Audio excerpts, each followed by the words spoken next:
दोस्तों, आज एक अदबी लतीफ़ा हो जाए। अदबी लताइफ अदब के शान होते हैं, जान होते हैं और पहचान होते हैं। ये ख़ारी के चेहरे पर मुस्कुराहटें बिखेरते हैं। ऐसा ही एक अदबी लतीफ़ा आपके सामने पेश है। शायर के लिए ये बहुत बड़ी बात होती है कि वो एक शेर पढ़े और महफिल लूट लें। शायर के लिए ये बहुत बड़ी बात होती है कि वो सिर्फ एक शेर पढ़े और महफिल लूट लें। ऐसा एक वाक़या पेश है। एक बार उस्ताद कमर जलालवी को उनकी हमअसर शायरा वहीदा नसीम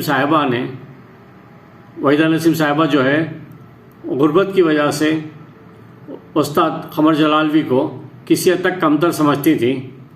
आपने तंज़न उस्ताद से कहा कि कमर, शायर तो मैं तुम्हें तब मानूं जब तुम मुशायरे में एक ही शेर पढ़ो और महफिल लूट लो। क्या कहा कि तुम मुशायरे में एक ही शेर पढ़ो और महफिल लूट लो। उस्ताद कमर ने आपका ये चैलेंज कबूल कर लिया। कुछ ही दिनों बाद एक मुशायरा हुआ जिसमें ये दोनों भी मदऊ थे। वहीदा नसीम अगली सफ़ों में बैठी थी। उस्ताद की बारी आई तो उस्ताद ने माइक संभाला और माइक पर कहा, ख़वातीन व हज़रात, आज किसी के चैलेंज पर सिर्फ एक शेर ही पढ़ूंगा, आगे फैसला आप लोगों पर है। क्या कहा? ख़वातीन व हज़रात, आज किसी के चैलेंज पर सिर्फ एक ही शेर पढ़ूंगा, आगे फैसला आप लोगों पर है। ये कहकर पहला मिसरा पढ़ा। पछता रहा हूँ नब्ज़ दिखाकर हकीम को, पछता रहा हूँ नब्ज़ दिखाकर हकीम को। बड़ी वाहवाह हुई। उस्ताद ने पहला मिसरा मुकर्रर कहा। लोगों ने कहा, फिर क्या हुआ उस्ताद? क्या हुआ उस्ताद, बताइए ना, आगे तो बताइए ना, आगे क्या हुआ है बताइए ना। इस तरह की जुमले आने लगे, इस तरह के लोग कमेंट्स कसने लगे। अब उस्ताद कमर ने मुकम्मिल शेर पढ़ा।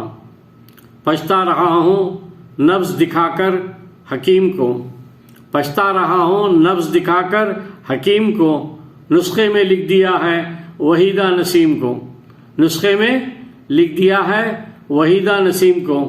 महफिल में 10 मिनट तक तालियां बजती रहीं और क़हक़हे लगते रहे और लोग जो है हूट करते रहे, कमेंट्स कसते रहे।